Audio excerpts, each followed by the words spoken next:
Brought to you by V-Guard, co-powered by Sensodyne and Vimal. పలుకులలో Kesari. Associate sponsor UltraTech cement.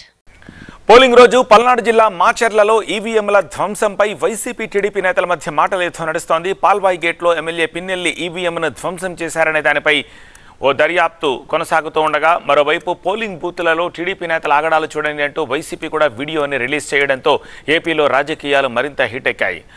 తుమ్రకోటలో TDP బీభత్సం చేసిన మొత్తం వీడియోలు విడుదల చేయాలని వైసీపీ నేతలు డిమాండ్ చేస్తున్నారు.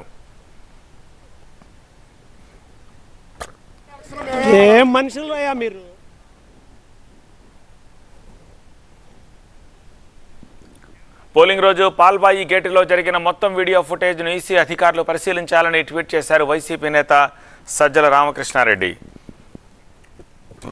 పోలింగ్ రోజు పాల్వాయి గేట్లో జరిగిన మొత్తం వీడియో ఫుటేజ్ను ఈసీ అధికారులు పరిశీలించాలని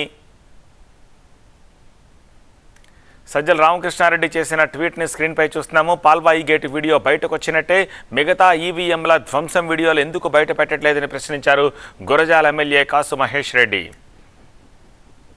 ఎనీ పార్టీ ఎనీ నాయకుడు కంటెస్టింగ్ క్యాండిడేట్కి అనుమానాలుంటే అనుమానాలు నివృత్తి చేయాల్సిన బాధ్యత ఎలక్షన్ కమిషన్ అధికారుల మీద ఉంటుంది.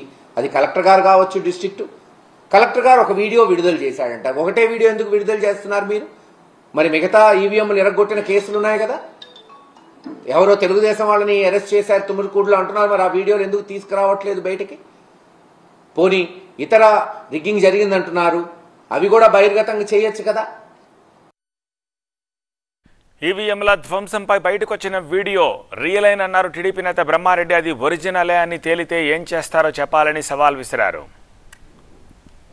దురదృష్టం ఏంటంటే మా నాయకులు ఎవరైతే రాష్ట్ర నాయకులందరూ మాచర్లు వస్తున్నారో వాళ్ళందరినీ కూడా గృహ నిర్బంధం చేయటం అనేది బాధాకరమైన విషయం. ఎందుకంటే గాయపడ్డ నష్టపోయిన కుటుంబాలని, కార్యకర్తలని, నాయకుల్ని పరామర్శించటం మా కనీస బాధ్యత. మాచర్ల నియోజకవర్గంలో ఎన్ని అరాచకాలు జరిగాయనేది ఒక్కొక్కటిగా నిజాలు బయటకు వస్తున్నాయి. పరామర్శ పేరుతోటి రాడ్లు, కర్రలు, కత్తులు, బాంబులతో పోయిన వాళ్ళనేమో ఆపలేకపోయారు. ఆ రోజు అన్పార్లమెంటరీ లాంగ్వేజ్ కూడా వాడుతూ నా మీద దుర్భాషలాడాడు. మరి పారిపోయేది ఎందుకు? నువ్వు తప్పు చేయని వాడివైతే ప్రజల ముందుకు రావాలి, చట్టం ముందుకు రావాలి, చట్టాన్ని గౌరవించాలి, వ్యవస్థల్ని గౌరవించాలి. నువ్వు పారిపోయావంటే మరి నీకు అసలు ఈ వ్యవస్థల పట్ల గౌరవం ఉందా? ఎన్నికల వ్యవస్థ మీద నీకు గౌరవం ఉంటే ఈవీఎంని పగలగొట్టవు. నీకు దాని మీద కూడా గౌరవం లేదు. ఇలాంటి ఎన్నికల నిబంధనలను ఉల్లంఘించి నా వ్యక్తుల్ని డిస్క్వాలిఫై చేయాలి.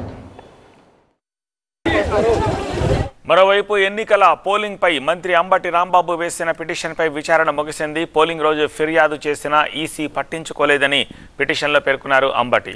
పల్నాడు జిల్లా నార్నేపాడులోని 236, 237, దమ్మలపాడులోని 253, 254 పోలింగ్ కేంద్రాల్లో టీడీపీ రిగ్గింగ్ చేసిందని ఆరోపించారు. వెబ్ కాస్టింగ్ పరిశీలించి రీపోలింగ్ ఆదేశించాలని అంబటి తరపు అడ్వకేటు వాదనలు వినిపించారు. మరోవైపు ఎన్నికలు ముగియడంతో ఎలక్షన్ ట్రిబ్యునల్కి వెళ్లాలని ఈసీ వాదనలు వినిపించింది. న్యాయస్థానం ఎలాంటి ఆదేశాలు ఇస్తుందనేది ఆసక్తికరంగా మారింది.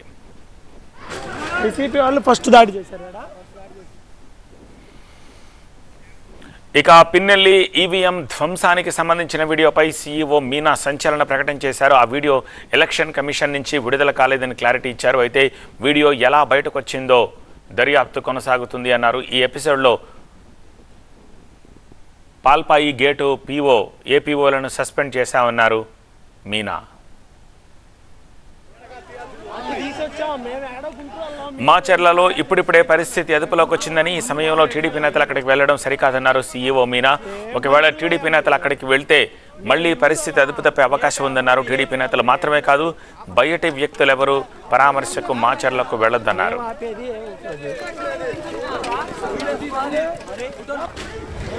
Brought to you by V-Guard, co-powered by Sensodyne and Vimal.